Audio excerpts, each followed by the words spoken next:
2013, Ellen and Jim Graham decided to open a family business with the sole intent of creating a place where intellectually challenged adults, including their daughter Cameron, could learn life lessons and develop career skills. Today, 3 years later, this remarkable couple is still going strong in their dedication to that mission at a time when most people their age are thinking about retirement.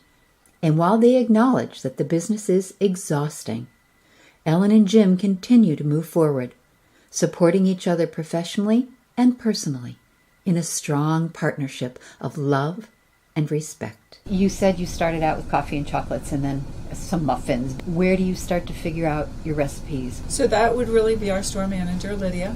I mean, she'll come to us and she'll say, she was someplace and somebody said to her, you know, there's this brownie that's got like a drizzle of caramel and then it's dipped in milk chocolate. And she's like, oh, we can do that.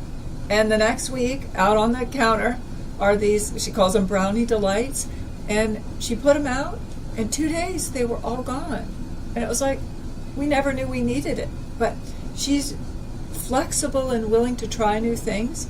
She came up with that on her own. But there are also some great recipes. I mean, the chocolate chip cookies we serve are the ones you've been making for 20 years. Really? Yeah. Are they off the back of the Toll House bag, or are they different?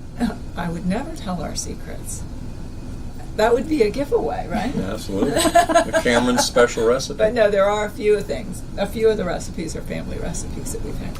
As you expanded your menu, what was the biggest success? We do a gluten-friendly, because we have flour in our kitchen, we can't say gluten-free, so we say gluten-friendly. We have a hazelnut brownie, and we use ground toasted hazelnuts as the base, but then we take some of our dark chocolate and pour it into it before we bake it. Wow. Yeah. So that was one of those products that we thought we would have it for people who didn't want flour in there, and everybody loves it. Everybody comes in and says, oh, I want your brownies. One of the things that Lydia did this summer, which was terrific, as the different berries came into season, strawberries in particular, we took groups of our participants up to a local farm. Participants, your employees? Yeah, employees. Picked lots of strawberries, came back, made them into jam, got a special package put together that sold off the shelves like that. Our customers were coming back saying, I want more jam, and I was like, we're on to blueberries next. Last week we did apple crisps. So they went out and picked apples, brought them back, turned them into apple crisps, and selling them. So once again, that goes back to they get to go out, interact in a community setting. They get Key point, interact in a community setting. They also get to learn how to distinguish good fruit from bad fruit, right? So when they're picking it for themselves, if they're in the grocery store, oh, I don't want that. But otherwise, if they're not doing it and they haven't been taught, they don't have the reinforcement. Yeah, so I mean, the underlying theme is that even though we're 3 years old, we're constantly looking for a better way to do it. What makes sense for the business model that we're trying to develop here? You are of an age when a lot of people would be starting to think about, how can we retire? Who's she talking to here? How are we going to be able to to retire? And yet you're talking about how to build and how to make it better and continue to evolve the model. A restaurant is exhausting by itself. When you add the layer of what you're doing, it's a constant mindset of always, what do we do in this interactive process to make it better for our employees? Are you exhausted by this? All the time. All the time. And everything in the business world is generally like 5-year increments. Like, what's your 5-year plan? Right. So you are more than halfway to your 5-year plan. What do you foresee, or have you not? Yeah, what do you foresee? I didn't even ask you that. I will tell you that we're just about to extend our lease for 5 years. Wow. So that's a sign that we're serious about keeping it going. One of the odd things about having a family business, whether it was the one that we had 30 years ago or this one, is that it's all consuming. Mm-hmm. You talk about it all day long.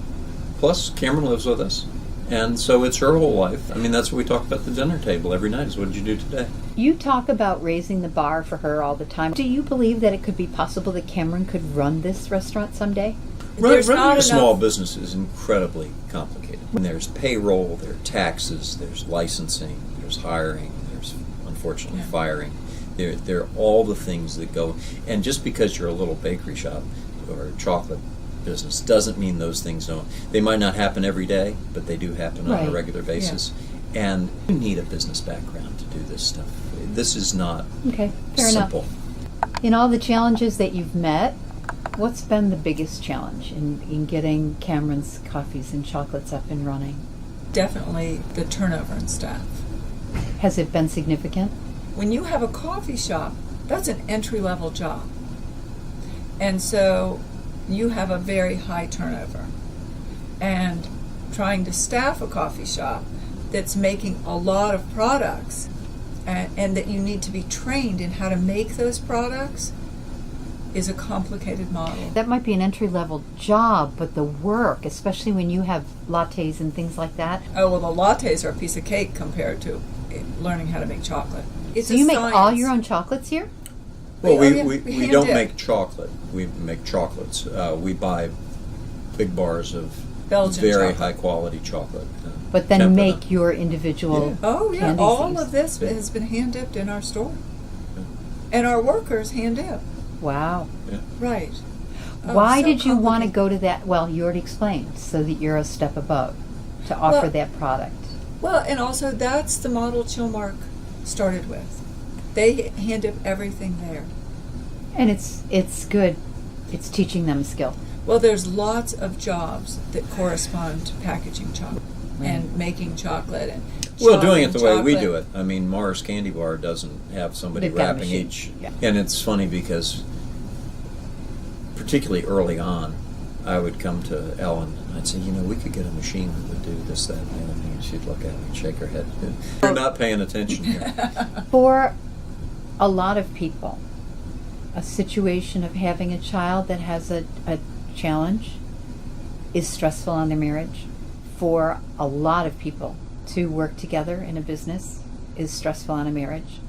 To take those two elements and put them together is double stress for most people. The two of you sitting here today, in the way you interact with each other and the kindness that you show each other in your conversation, would indicate that you've figured out how to make this work. How hard has that been? Yeah. No, No. what was that?